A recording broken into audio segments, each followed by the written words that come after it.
Agora, então, o que vem a ser um medicamento, né? Aquilo que a gente chama de medicamento. Tá? Vamos falar um pouquinho sobre formas farmacêuticas também e apresentação, tá? Olha, essa definição que eu coloquei aqui é uma definição legal, tá? Tirada da RDC 139, da Anvisa. Eu não vou ficar lendo ela toda aqui, mas uma coisa importante é o seguinte, a gente sempre pensa no medicamento como curativo, né? Mas, na verdade, o medicamento ele é um produto farmacêutico que ele tem função ou profilática, ou curativa, ou paliativa, ou também para fins de diagnóstico, né? Aqueles contrastes radiológicos, eles podem ser considerados medicamentos também, ok? O interessante de notar é que, assim, nenhuma pessoa consome um fármaco, né? A gente não toma fármacos, a gente sempre faz uso do produto farmacêutico que contém o fármaco, que é o medicamento, ok? Então, o fármaco, o princípio ativo, ele está sempre associado com outras substâncias que a gente chama de adjuvantes farmacotécnicos que compõem o medicamento, ok? Bom, uma maneira muito comum da gente classificar os medicamentos é conforme as formas farmacêuticas, né? Ou seja, a aparência do medicamento. Eu não estou me referindo à aparência da embalagem, mas sim à forma farmacêutica em si, ou seja, o conteúdo dessas embalagens, ok? A gente divide as formas farmacêuticas conforme a consistência dela, tá? Então, elas são sólidas, semissólidas ou líquidas. Entre as formas farmacêuticas sólidas mais comuns, né, tem outras tal, mas as mais comuns são o comprimido, que nada mais é do que uma mistura de pós, e aí o fármaco está lá dentro, né? Que ele passa por um processo de compressão dentro de uma matriz, né? E aí você vai ter um pó compactado que vai formar o comprimido, ok? Então, o comprimido nada mais é do que um pó que foi bem compactado. As cápsulas, né? As cápsulas, na verdade, é como se você tivesse como se você tivesse, não. Ela é um invólucro de gelatina, né? A mais comum hoje que a gente conhece, clássica, é aquela gelatina dura, né? Que você consegue abrir em duas partes, tá? E lá dentro você coloca o fármaco e os adjuvantes lá, tá? Então, normalmente é a gelatina que compõe aquilo ali na cápsula, tá? E às vezes a gente usa o pó, né, que é, ou seja, nem ele revestido dentro da cápsula, nem compactado no comprimido, ok? O pó, hoje em dia, é muito comum a gente usar ele na forma de sachê, né, em saquinhos de dose individual, mas você pode ter eles em potes também, ok? As formas farmacêuticas semissólidas, elas são aquelas pastosas, tá? Então, elas compreendem as pomadas, os cremes, os géis e as pastas. Eu vou falar com um pouquinho mais de detalhe, porque parece igual, mas as formas semissólidas elas são diferentes e eu vou falar um pouquinho mais sobre elas em detalhe no próximo slide aqui, na próxima tela. Tá? E as formas líquidas, elas são basicamente de dois tipos. O fármaco e os adjuvantes estão todos dissolvidos na água, né? Então a gente tem as chamadas soluções em gotas, né?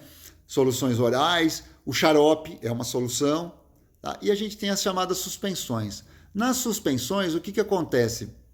O fármaco, ou mais alguns adjuvantes, eles não estão dissolvidos, eles estão suspensos na água, né? Então, com o tempo, eles podem precipitar. E aí, por isso que vem aquelas inscrições, agite antes de usar, né? Quando você vai usar uma suspensão, ok? Bom, e conforme eu falei das formas farmacêuticas semissólidas, é importante a gente distinguir algumas diferenças importantes entre elas, tá?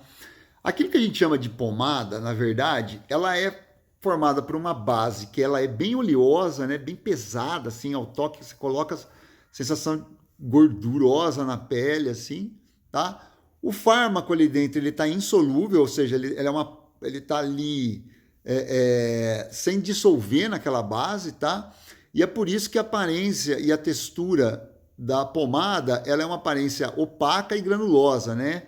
Porque o fármaco não está solúvel ali e como ele tem uma sensação arenosinha no toque ali, tá? A pasta ela tem uma base que ela é aquosa, ou seja, ela tem é uma mistura de água com algum polímero, né, que vai espessar isso daí, tá? E o fármaco ele está insolúvel ali dentro também, tá? Então, você tem essa aparência opaca, granulosa, porque o fármaco está insolúvel, mas o toque é completamente diferente da pomada. Ele é um toque bem úmido, não é aquela coisa oleosa que deixa a pele gordurosa, ok? Os géis, eles têm uma base aquosa também, assim como a pasta, só que a diferença é que no gel, o fármaco está solúvel, né? Então, quando você olha um gel, você consegue enxergar ele através da luz, assim. Tá? Ele é translúcido, né? Porque o fármaco está solúvel, às vezes até transparente totalmente, ok? O creme, por outro lado, já é uma mistura de uma fase aquosa e uma fase oleosa. Então, ele tem um caráter graxo ou gorduroso e um caráter aquoso, dependendo do que você da porcentagem de água ou de fase oleosa que você tiver ali, tá? O que mantém, o que gera a homogeneidade da fase oleosa, da fase aquosa, fazendo com que fique uma fase única, é uma substância que a gente chama de emulsificante, que na verdade é uma substância tensoativa, né? Que ela vai fazer com que se formem uma aparência, pelo menos macroscopicamente, de que você tem uma fase só. Tá? No creme, o fármaco está solúvel ou na fase oleosa ou na fase aquosa, dependendo da solubilidade do fármaco. Tá? E ele também tem uma textura lisa, né? Então, toda vez que você tem o fármaco solúvel na base, a textura é lisa. Ok? Bom, e com relação à apresentação, o que vem a ser uma apresentação farmacêutica? A apresentação do produto nada mais é do que a indicação da forma farmacêutica, da concentração ou da dose do fármaco, né? Então, por exemplo, se for uma forma farmacêutica sólida, você fala em dose, né? Que é, por exemplo, comprimidos de dipirona 500 miligramas, tá? 500 miligramas. Se for uma forma semissólida ou líquida, a gente costuma usar o termo concentração, né? Então, é miligramas por ml, miligramas por 5 ml, ou porcentagem, tá? Que na verdade é gramas por 100 gramas ou gramas por 100 ml. Okay? E na apresentação também é dita qual é a quantidade contida na embalagem, tá? Então aqui, ó, exemplo da apresentação do Amoxil, né? O Amoxil é o nome comercial de um comprimido de amoxicilina, dos comprimidos das cápsulas, desculpa, de amoxicilina, que são antibióticas, tá? Então você tem apresentações que são embalagens que contêm 15, 21 ou 30 unidades de cápsulas de amoxicilina. Essa outra aqui, ó, é o Cataflan, né, que é uma suspensão, nesse caso, de clofenaco resinato, é uma suspensão de uso oral, 15 miligramas por ml, tá? Embalagem contendo 20 ml de suspensão oral gotas, ok? Então isso é a apresentação, né? É a combinação da forma farmacêutica com sua dose ou concentração e o número de unidades que você vai ter aí na embalagem.